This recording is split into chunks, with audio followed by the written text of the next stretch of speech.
প্রিয় শিক্ষার্থীরা, একটা জিনিস খেয়াল করো, এইচএসসি পরীক্ষা কিন্তু কোনো একটা রেস না যে যেখানে তুমি অন্য কাউকে হারাতে হবে। এটা আসলে একটা যাত্রা যেখানে আসলে হারাতে হবে তোমাকেই। কি একটা খটকা খেয়ে গেলে?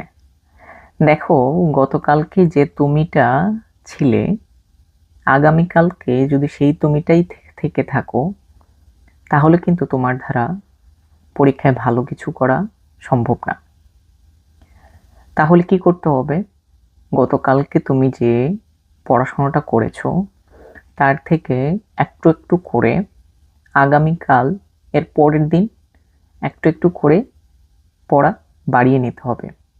তাহলে দেখা যাবে এই যাত্রার শেষ হাসিটাই তুমি হাসবে। মনে রাখবে, এই যাত্রার প্রতিযোগী কিন্তু তুমি, এবং হারাতে হবে তোমাকে। সফলতার হাসিটা হাসবে তুমি যদি তুমি তোমার নিজেকে হারাতে পারো